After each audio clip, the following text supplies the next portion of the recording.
दिल्ली के जामा मस्जिद में सुबह से ही रौनक दिखी। नमाज के बाद लोग एक दूसरे को ईद की बधाई दे रहे हैं।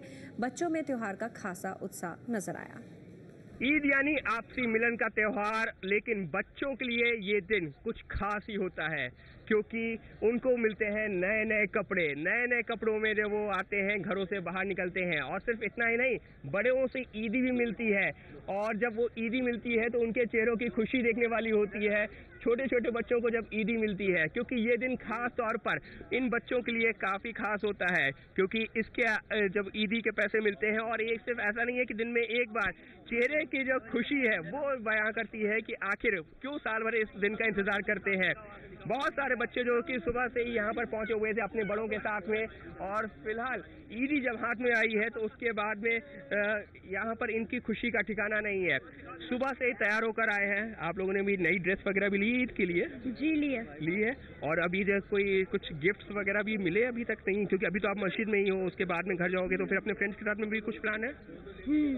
अपने फ्रेंड्स के साथ घर में भी बहुत सारी मस्ती, फिर बाहर भी।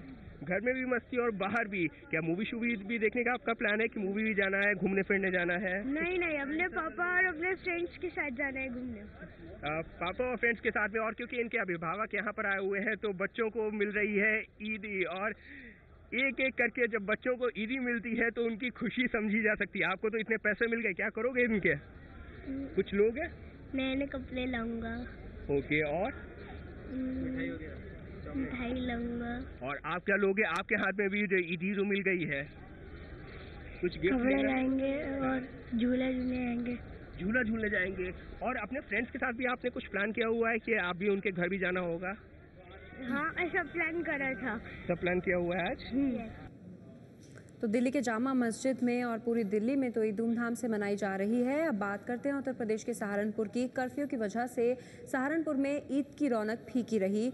लोगों ने अपने परिवार के साथ ईद मनाई, लेकिन कई परिवार को ये अफसोस रहा कि उनके दोस्त और करीबी कर्फ्यू की वजह से उनके घर नहीं आ पाए। सहारनपुर से रविकांत की रिपोर्ट देखिए।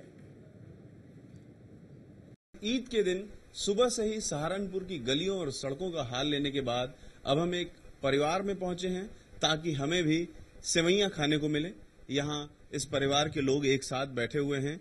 चूंकि शहर में कर्फ्यू है, इसलिए एक दूसरे के यहाँ आना जाना बहुत संभव नहीं हो पा रहा है। जो अगल बगल के लोग हैं वो तो घरों में एक दूसरे से मिलने आ पा रहे हैं, लेकिन जो दूर रहने वाले लोग हैं वो एक दूसरे से नहीं मिल पा रहे हैं। इसका मलाल जरूर है, लेकिन लोग अपने अपने घरों में बहुत खुशी के साथ त्योहार मना रहे हैं।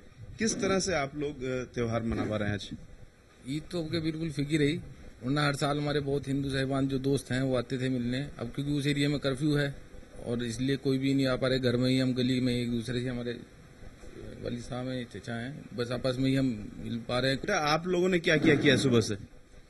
हम सुबह सुबह उठते हैं और नए नए कपड़े पहनकर ईद सेवइयां खाते हैं और बहुत मस्ती करते हैं। ईदी मिलती है हम सबको यहाँ पर। मैंने भी सुबह से बहुत मस्ती की है। मेहंदी तो दिखाई है अपनी?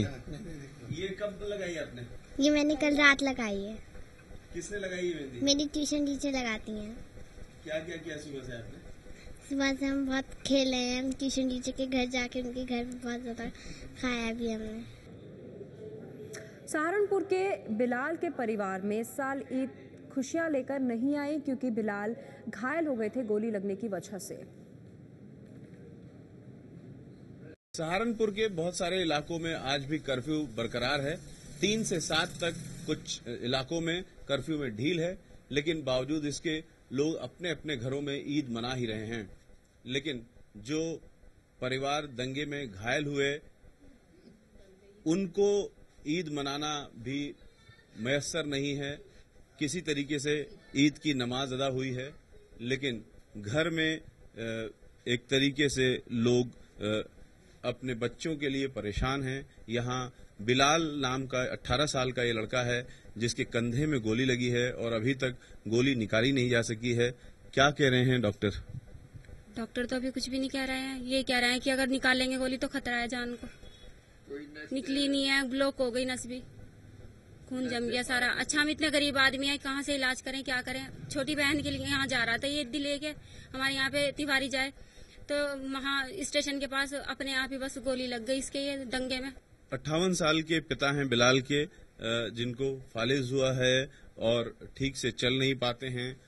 बच्चा जो बिलाल है वही कमाई करता था, लकड़ी का काम था उसका, अब काम भी बंद है। किस तरह से इलाज के लिए आप लोग कोशिश कर रहे हैं? बच्ची क्या करें इलाज, मैं तो मोहताज हूँ, ये हमारा खर्चा चला रहा था सब कुछ घर का।